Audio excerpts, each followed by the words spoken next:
In the remote mountains of Oregon, where trees grow so dense they block sunlight even at midday, there exists a place that locals avoid mentioning.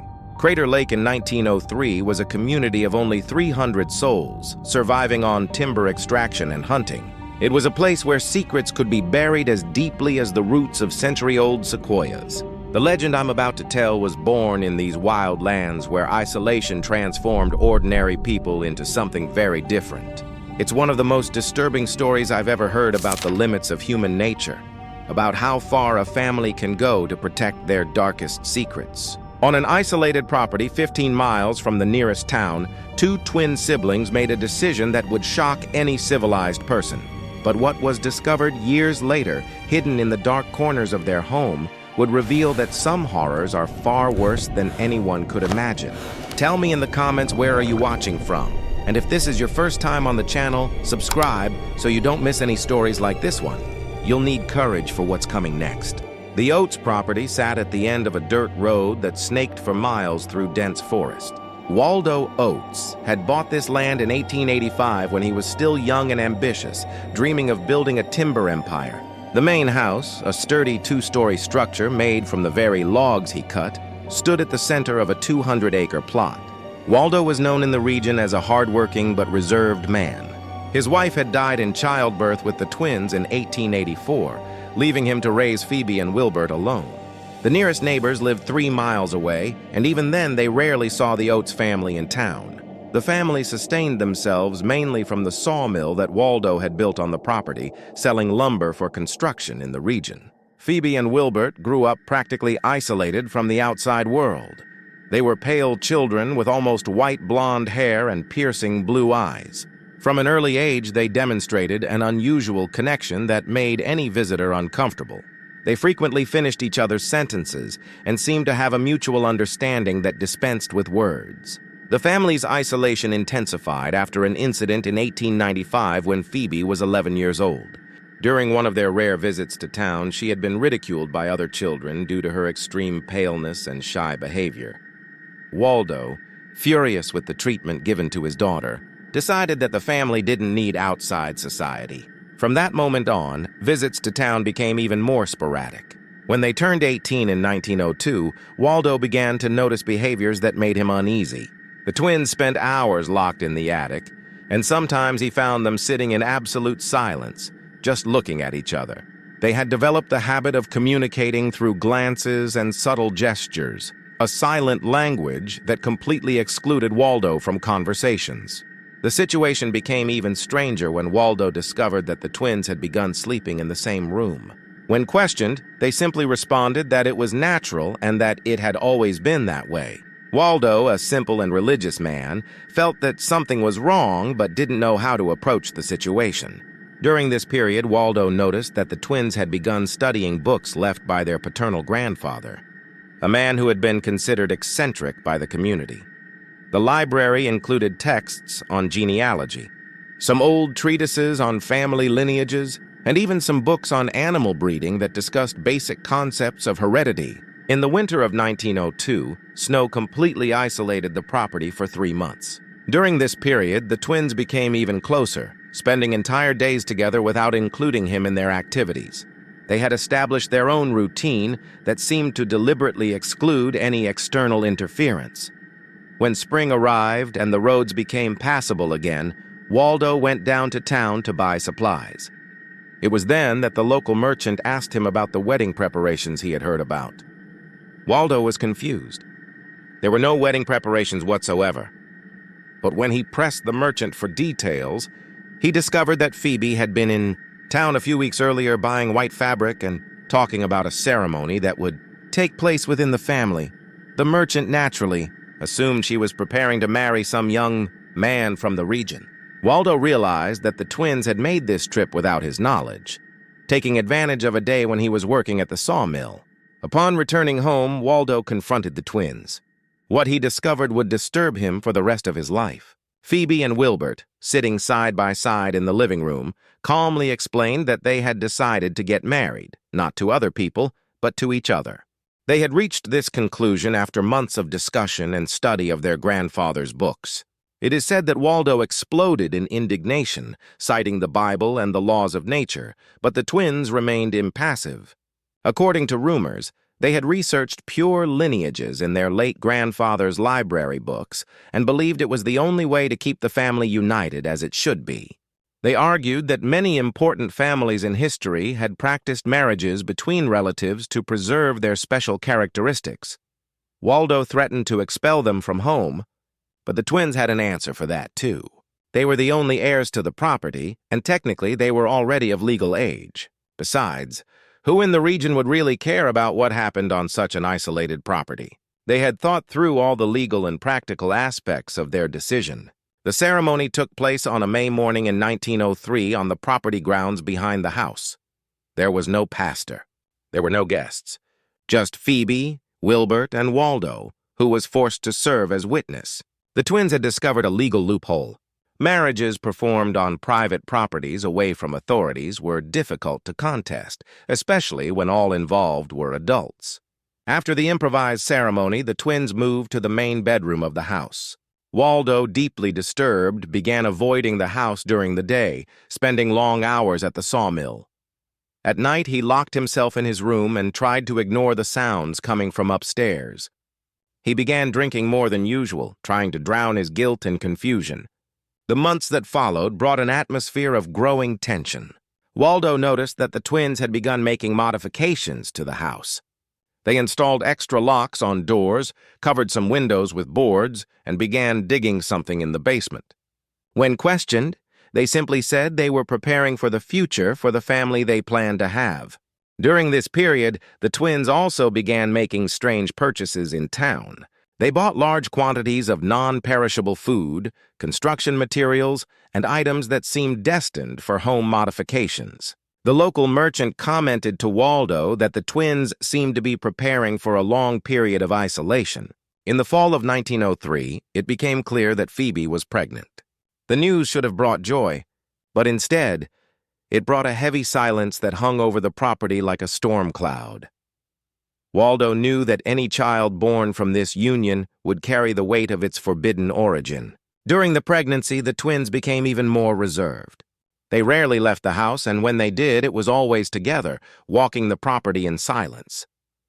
Waldo began to notice that they whispered constantly to each other, as if they were always planning something. The first child was born on a stormy night in March 1904. Waldo was awakened by Phoebe's screams, but when he tried to help, Wilbert prevented him from entering the room. The screams lasted for hours, followed by a silence that was even more disturbing. When he was finally allowed to see the child, Waldo understood why the twins had been so secretive. The baby, a girl, had visible deformities, extra fingers on her hands, and an unusual skull shape. But what shocked him most was the parents' reaction. Instead of sadness or concern, they seemed satisfied, almost fascinated by the child's unusual characteristics. They say Phoebe murmured something about the child being perfect, exactly as they expected. Wilbert just smiled, a smile that Waldo would never forget, cold, calculating, as if everything was happening exactly as planned. In the following months, Waldo rarely saw the baby, whom the twins kept constantly in their room. When he asked about the child's health, he received evasive answers and looks that made him feel like an intruder in his own home. The second pregnancy came quickly, just 8 months after the first birth. This time, Waldo noticed that the twins seemed even more anxious, constantly whispering to each other and making notes in a notebook they always kept hidden. During this second pregnancy, something strange happened. Waldo began hearing sounds coming from the basement during the night.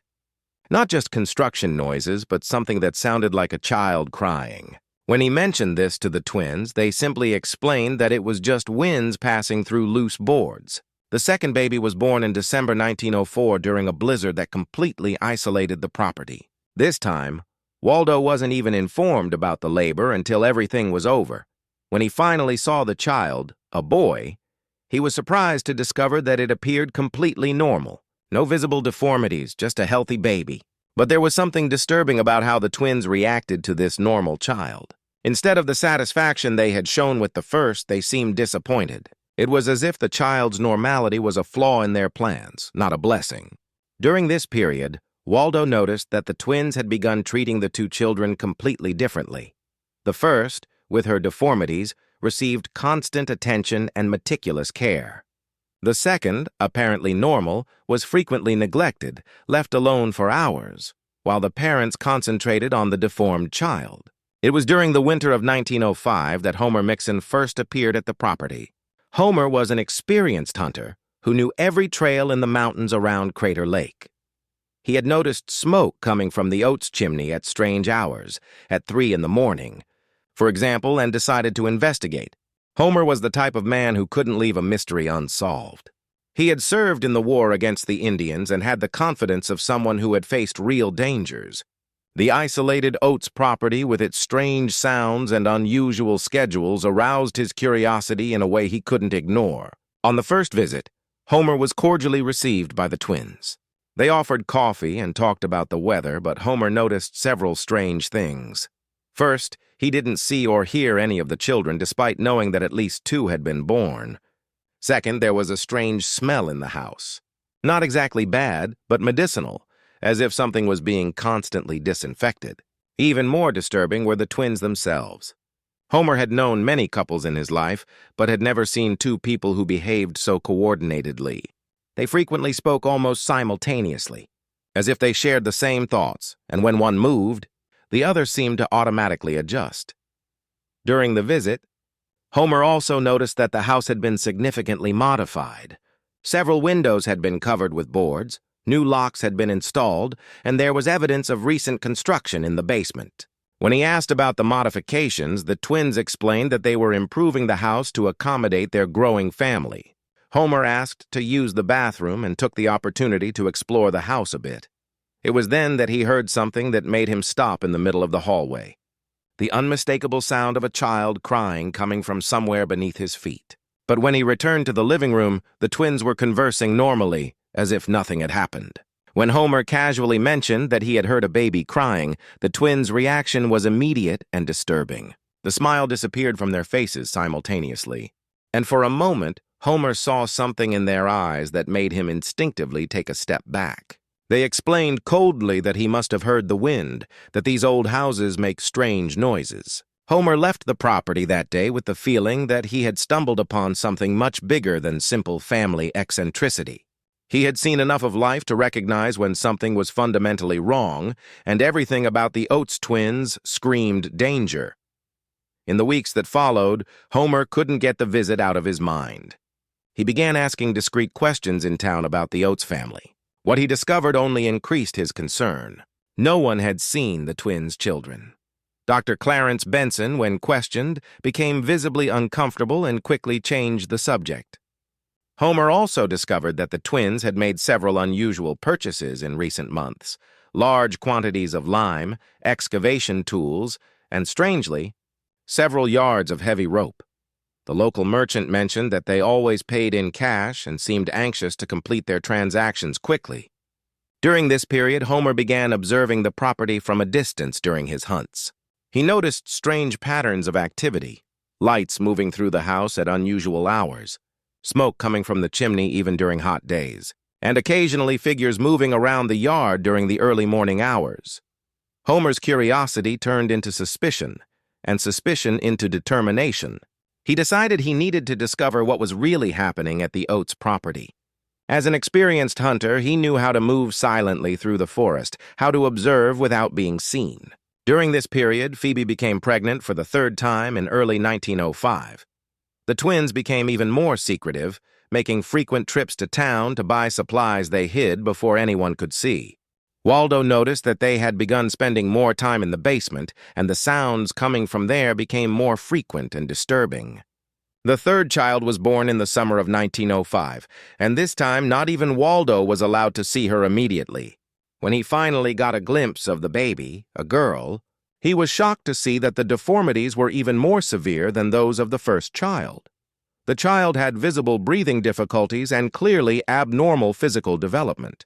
But what most disturbed Waldo was realizing that the twins seemed to be meticulously documenting every aspect of their children's development. They made constant notes, measured parts of the baby's bodies, and discussed physical characteristics as if they were scholars observing specimens. During this period, Waldo also noticed that the twins had begun referring to the children not by names, but by numbers or characteristics. The first was the special one, the second was the failure, and the third was the improved one. This clinical and inhuman language deeply disturbed him. At the end of February 1905, Homer made his second and final visit to the Oates property. This time he didn't knock on the front door. Instead, he waited until dawn and approached the house through the trees, moving with the skill of someone who had spent decades hunting in the mountains. What Homer saw that night would change everything, but he never had the chance to tell anyone. Through a basement window that the twins had forgotten to completely cover, he witnessed something that made him question his own sanity. The basement had been divided into sections, and in each section there was evidence of occupation, small spaces that seemed to have been prepared to confine something or someone. Homer saw the twins moving between these sections, carrying food and water as if they were caring for animals. But the sounds coming from inside the sections weren't from animals. They were clearly human, clearly from children. Homer realized with horror that the twins were keeping their own children confined in the basement as if they were laboratory specimens. But Homer Mixon never left that property again. His absence was noticed 3 days later when he didn't show up for a planned hunt with friends. A search was organized, but they never found either Homer or any clue about what had happened to him. The only thing they found was his rifle abandoned in the forest about a mile from the Oates property. When questioned about Homer, the twins seemed genuinely surprised and concerned. They offered help in the search and expressed hope that he would be found safe and sound. Their performance was so convincing that initially no one suspected their involvement in the disappearance. But from that moment on, a dark legend began to grow around the Oates property. People began whispering that the family protected their secrets lethally, that anyone who got too close simply disappeared. Phoebe's fourth pregnancy occurred at the end of 1905, and the child was born in the spring of 1906. This time, not even Waldo knew about the birth until weeks later. When he finally saw the child, a boy, he discovered that it appeared physically normal, but there was something disturbing about its behavior. The child rarely cried, rarely moved, and had an empty look that didn't seem to focus on anything. Subscribe to the channel to discover what Homer really saw that night and why his discovery sealed not only his own fate, but revealed a horror that was growing in the dark corners of the Oates house. Homer Mixon's disappearance created an atmosphere of silent fear that spread through the Crater Lake community like an infection. People began avoiding not only the Oates property, but the entire area around it. Experienced hunters who had once freely roamed those mountains began taking detours of miles to avoid that region. In the months following Homer's disappearance, the twins became even more isolated and secretive. Waldo noticed that they had begun making more extensive modifications to the house. The basement in particular seemed to be constantly under renovation. He heard construction sounds coming from there during the night, but when he tried to investigate, he found the door locked. During this period, something disturbing happened to Waldo. He began having constant nightmares about sounds coming from the basement, not just children crying, but noises he couldn't identify. They were sounds that seemed like a mixture of moaning, scratching, and something that resembled furniture being dragged. When he woke up in cold sweat and went down to investigate, he always found the house in total silence. Waldo also began to notice that his own health was deteriorating. He was constantly losing weight, developed tremors in his hands, and had difficulty concentrating on work at the sawmill. The occasional workers he hired commented that he seemed haunted, always looking over his shoulder as if expecting to see something terrible. Phoebe's fifth pregnancy occurred at the end of 1906, and this time Waldo noticed that the twins seemed especially anxious. They spent hours whispering to each other, making notes in notebooks they always kept hidden, and making frequent trips to town to buy mysterious supplies. Dr. Benson, who had avoided the property since Homer's disappearance, began receiving disturbing reports from people who passed near the area. A lumberjack claimed to have heard multiple children's voices coming from the property during an early morning, some crying, others making sounds he described as not completely human. Another report came from a traveling merchant who had gotten lost during a storm and sought shelter near the property. He claimed to have seen Wilbert carrying something wrapped in sheets to the basement during the early morning, something that moved and made muffled noises. When the merchant tried to approach to offer help, Wilbert saw him and made threatening gestures for him to stay away. During this period, rumors began circulating about other minor disappearances in the region. A young shepherd who tended sheep in the mountains had disappeared for 3 days before being found wandering through the forest.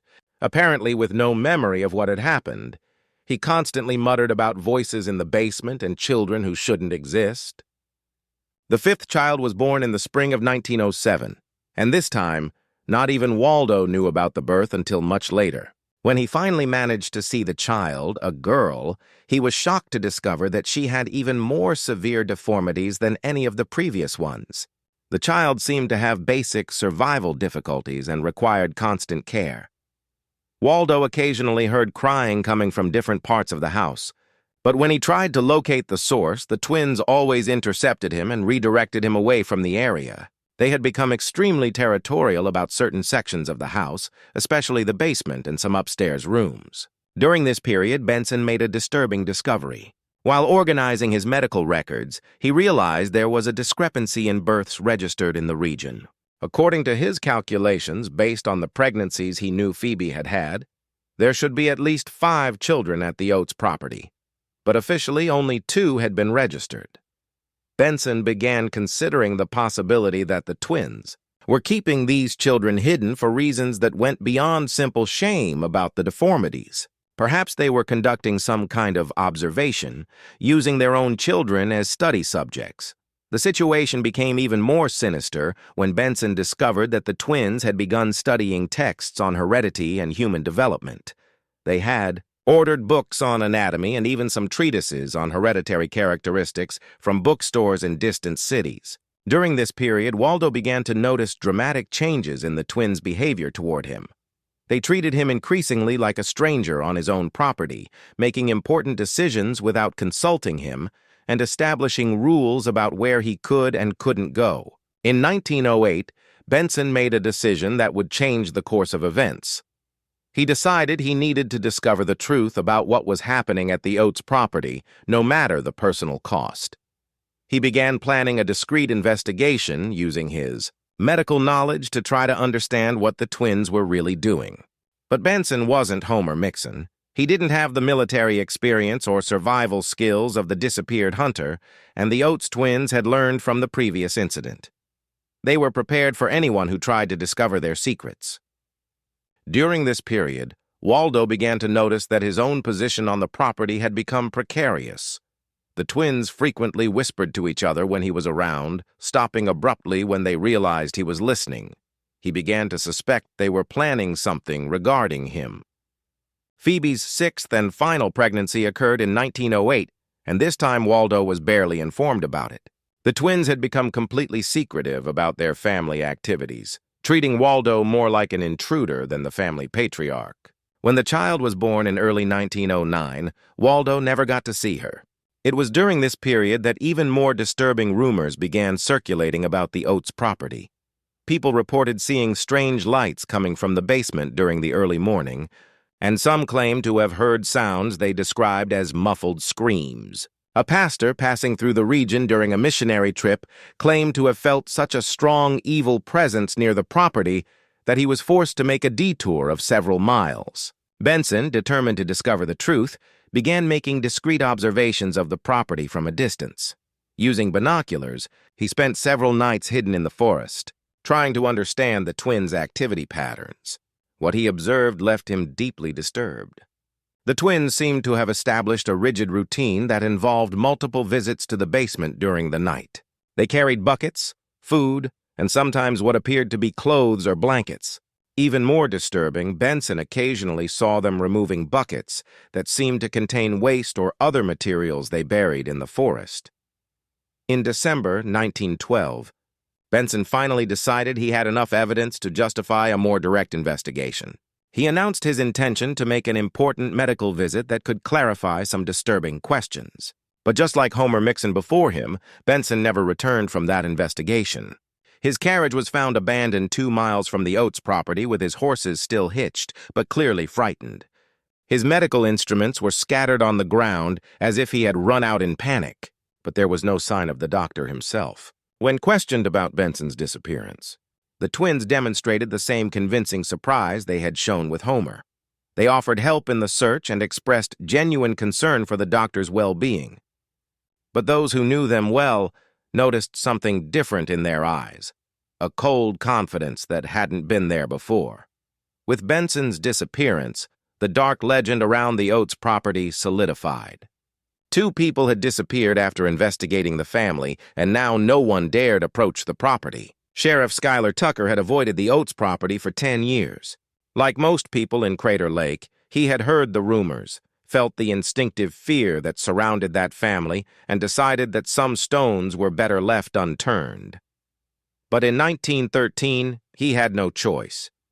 The pressure had begun early in the year when families from other towns began asking questions about missing relatives who had passed through the region. Homer Mixon hadn't been the only one.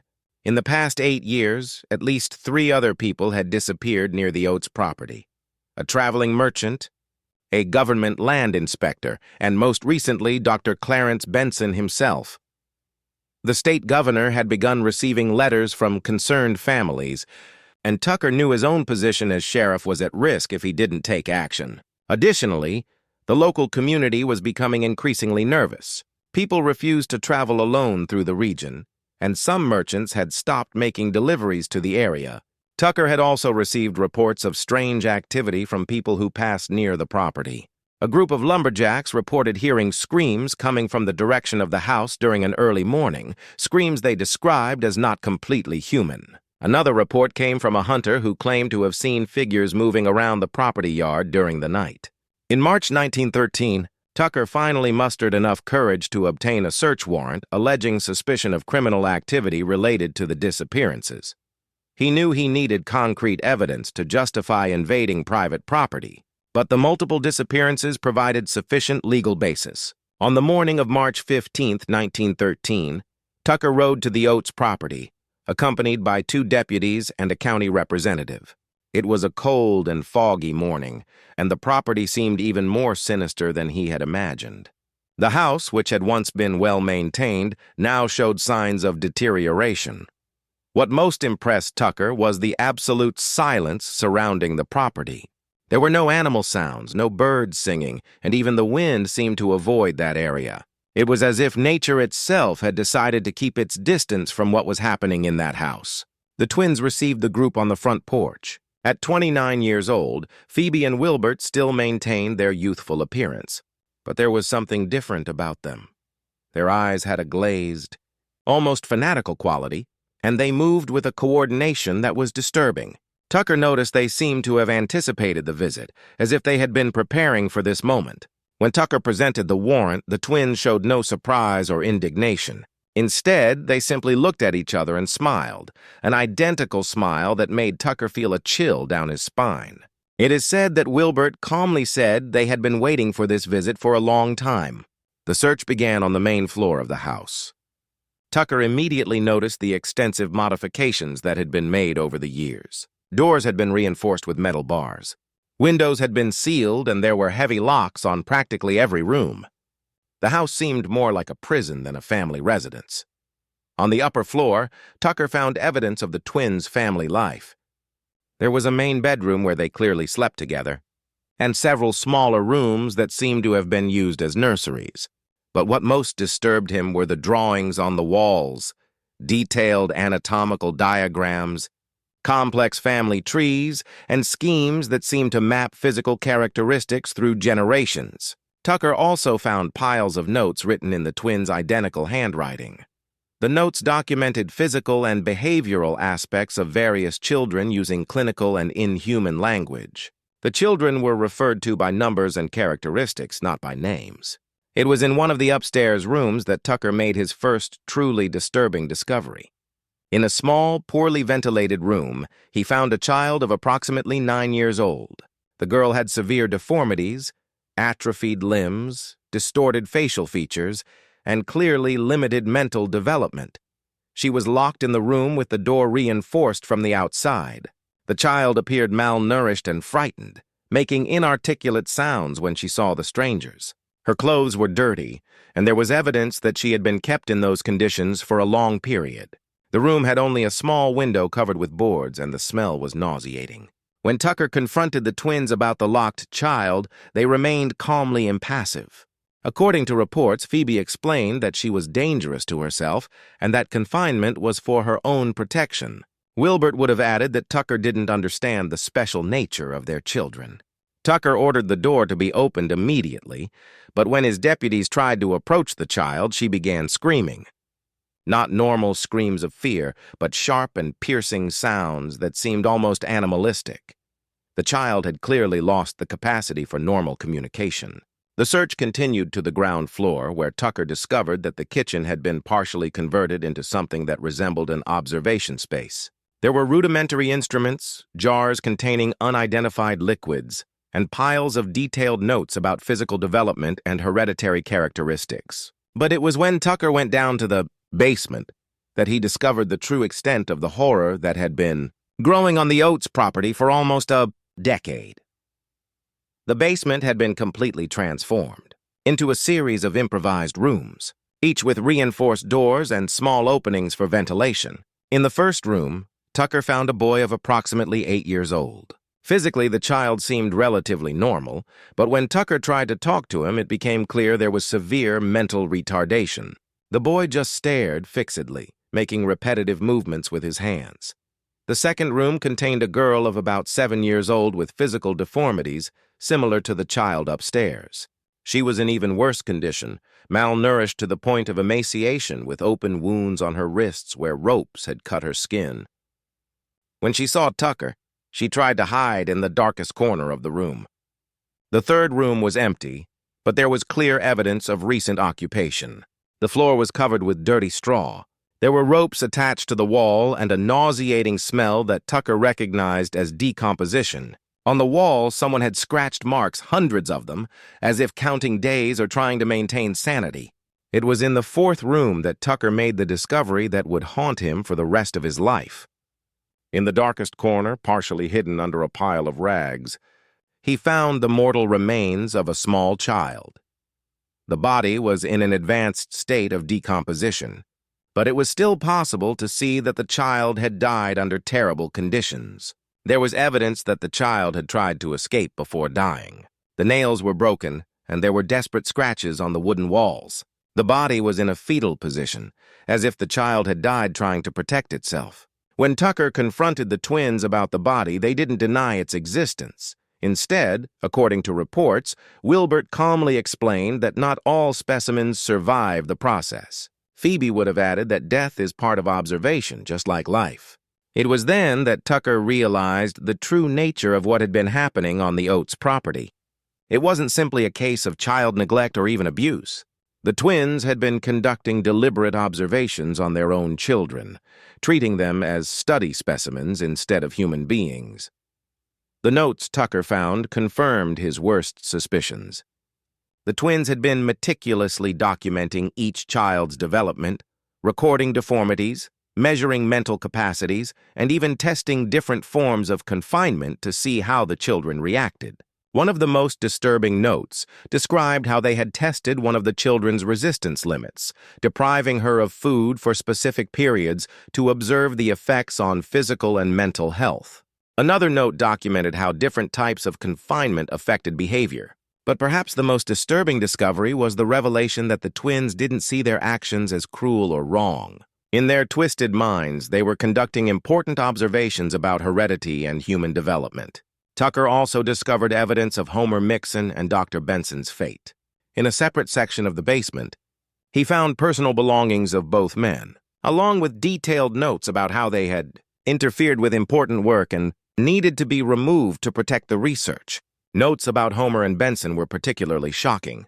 The twins had documented the methods used to lure each man into a trap, as if they were predators studying their prey. They had learned from each incident, refining their techniques to eliminate future threats. Tucker also found evidence that the twins had planned to expand their operations. There were drawings of additional modifications to the basement, plans to build more confinement rooms, and even notes about how to acquire more test subjects. During the search, Tucker also discovered that Waldo Oates was in much worse condition than anyone had imagined. The man was found in an attic room in a state of almost complete mental collapse. He was malnourished, dirty, and constantly muttered about sounds in the basement and children who shouldn't exist. Waldo had tried to keep a secret record of what was happening, scratching marks on a wooden beam to count the days. His fragmentary notes revealed that he had tried to intervene several times, but the twins had threatened him and eventually confined him. The arrest of Phoebe and Wilbert Oates in March 1913 shocked the Crater Lake community in a way no one had imagined possible. When news about what had been discovered on the property spread, many people simply refused to believe it. The reality was too horrible, too far beyond normal understanding of human behavior. The 4 surviving children were removed from the property in conditions that left even experienced deputies visibly shaken. The 9-year-old girl, who had spent most of her life confined, couldn't walk properly and had developed additional deformities due to prolonged confinement. The 8-year-old boy, despite being physically more normal, had the mental capacity of a much younger child and seemed incapable of basic verbal communication.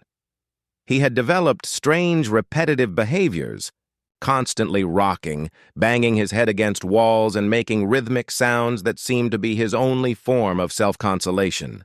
The 2 youngest children found in the basement were in even worse condition.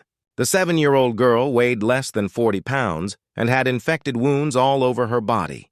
She had developed a pathological fear of sunlight and hid whenever exposed to any bright lighting. The youngest boy, approximately 6 years old, had lost sight in one eye due to an untreated infection and showed signs of severe trauma. He didn't respond to his own name and seemed to have forgotten how to be human. When they tried to feed him, he ate like an animal, using only his hands. A female doctor specializing in child care was brought from Portland to examine the children. She described their conditions as the worst she had seen in a 20-year career. It was estimated that the children had been kept in captivity for years, possibly since birth. But perhaps more disturbing than the children's physical conditions was their behavior. They seemed incapable of forming normal emotional connections with other people, reacting to attempts at affection with fear or aggression. They had developed strange mannerisms and refused to be separated from each other. The children also showed signs that they had been conditioned to obey specific commands. When someone clapped twice, they immediately curled up in fetal position. When they heard heavy footsteps, they automatically moved to room corners. During interrogations, Phoebe and Wilbert maintained the same disturbing calm they had demonstrated during the search. They didn't deny any of the accusations against them, but also showed no remorse or understanding that their actions had been wrong. According to interrogation reports, Wilbert explained that they had been exploring the limits of human heredity and that their children were unique study subjects due to their consanguineous origin. He genuinely believed that his children's deformities and mental limitations provided valuable data about how genetic characteristics were transmitted through generations. Phoebe, in turn, would have described the captivity conditions as controlled environments necessary for precise observation. She didn't see confinement and isolation as cruel, but as necessary tools to keep variables under control. During interrogations, it was also revealed that the twins had planned their actions for years before even getting married. They had studied cases of consanguinity in other families, researched hereditary deformities, and even visited institutions for people with disabilities to observe other cases. The bizarre nature of the crimes, combined with the perpetrator's scientific coldness, captured public imagination in a way few criminal cases had achieved. The Oates twins trial became a regional sensation, attracting curious onlookers from various neighboring towns. During the trial, prosecutors presented evidence that the twins had planned their observations for years before even getting married. They had studied texts on heredity, corresponded with people who had theories about human improvement, and even visited institutions for people with disabilities to observe other cases. The defense tried to argue that the twins were mentally incompetent, victims of their own isolation and distorted ideas. They brought experts who testified about the effects of extreme isolation on the human mind, and about how consanguinity could have affected the twins' own sanity. but prosecutors demonstrated that their actions had been deliberate, planned and executed with precision over almost a decade. The verdict was unanimous: guilty of murder, aggravated child abuse, and a series of other charges. Phoebe and Wilbert were sentenced to life imprisonment. Even in prison, they continued to maintain that their actions had been justified and that one day science would validate their methods. Waldo Oates, who had been found in a state of complete mental collapse on the property, never recovered from the trauma of discovering the full extent of what had been happening under his own roof. He was committed to a state asylum where he spent his last years muttering about sounds in the basement and children who should never have been born. He died in 1918, still tormented by nightmares about his family. The 4 surviving children were placed in specialized care, but their recovery prospects were grim. Years of abuse and neglect had caused physical and psychological damage that was largely irreversible. The oldest girl never learned to walk properly and remained in institutional care for the rest of her life. The boy with mental retardation showed some improvement with dedicated care, but never developed beyond the capacity of a small child. He learned some basic words and managed to perform simple tasks, but was never able to live independently. The 2 youngest children had even more tragic fates. The 7-year-old girl died from medical complications just 2 years after her rescue, her body simply unable to recover from years of neglect. The youngest boy lived until 15 but never fully adapted to the outside world. He developed a series of debilitating phobias and died during a panic attack. The Oates property was abandoned after the trial and quickly deteriorated. The house, which had been the scene of so much horror, was eventually destroyed by fire in 1920. Some say it was arson, others that it was caused by lightning. But most people in Crater Lake preferred to believe that the house had simply decided to destroy itself. The bodies of Homer Mixon and Dr. Clarence Benson were never found despite extensive searches of the property. The twins took the secret of where they had buried their victims to prison, refusing to reveal the location, even when offered sentence reduction in exchange for the information. Phoebe died in prison in 1934 at 50 years old from natural causes. Until the end, she maintained that her actions had been justified and that history would vindicate her. Wilbert survived until 1951, spending almost 40 years in prison. He never showed remorse, never asked for forgiveness, and never stopped believing he had been conducting important work.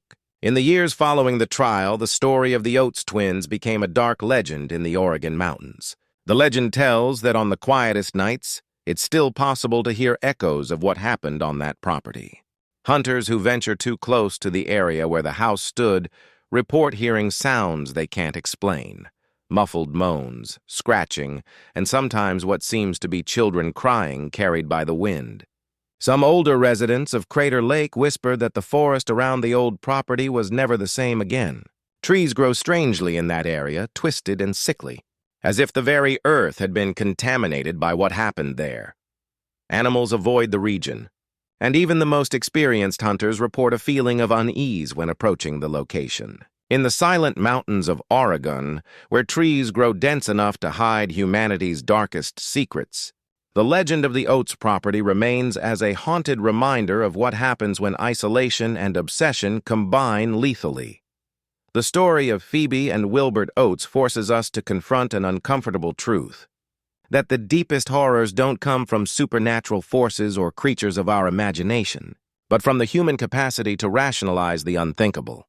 2 siblings, who should have protected their children instead, transformed them into objects of observation, convincing themselves they were serving a greater purpose. What makes this legend even more disturbing is the coldness with which the twins conducted their actions. They didn't act on impulse or in moments of anger. Every action was calculated, documented, justified in their twisted minds as scientific progress. They created a complete system of horror complete with classifications, detailed observations, and even elimination of interferences. The children who survived carried the scars of those years for the rest of their short and traumatized lives. They never knew normal parental love, never experienced the security every child deserves, never had the chance to develop their full human potential. They were reduced to specimens in an improvised laboratory, their own basic needs sacrificed on the altar of perverted curiosity. Perhaps the most shocking aspect is that the twins never showed remorse until their last days in prison. They maintained they had been doing important work, that their discoveries would one day benefit humanity. This inability to recognize the monstrosity of their actions reveals a fundamental disconnection from basic human empathy. The legend also reminds us how dangerous isolation can be. Crater Lake in 1903 was a place where secrets could be kept for years, where screams in the middle of the night could be ignored as wind in the trees, where disappearances could be explained as hunting accidents. Geographic isolation allowed the twins to operate without supervision, transforming their property into a chamber of horrors that functioned for almost a decade. Today, when we look back at this legend, we are forced to question how many other dark secrets are hidden in isolated places. How many other families use isolation to hide unthinkable acts? And perhaps more importantly, how can we recognize the signs before it's too late? The Oates property may have been destroyed by fire, but the lessons of its story remain. They remind us that we must be vigilant, that we must question when something seems wrong, and that we should never assume that civilization and morality are guaranteed. Sometimes the most dangerous monsters are those who hide behind facades of normalcy, conducting their horrors in silence, away from society's eyes. In the Oregon mountains, where the wind still whispers through ancient trees, the legend of the Oates twins serves as an eternal warning that human capacity for evil has no limits, and that sometimes the deepest horrors are those created by our own hands. The mountains of Oregon still hold countless secrets buried beneath their ancient trees, and the legend of the Oates twins reminds us that some of humanity's darkest chapters unfold in the most isolated places. If this story left you questioning what other mysteries might be hidden in forgotten corners of our world, make sure to subscribe and hit that notification bell, because every day we dive deep into the legends that refuse to stay buried. Share this video with someone brave enough to hear these tales, and let me know in the comments what other remote locations do you think might be hiding secrets like this. Your suggestions might just become our next investigation into the shadows of the past.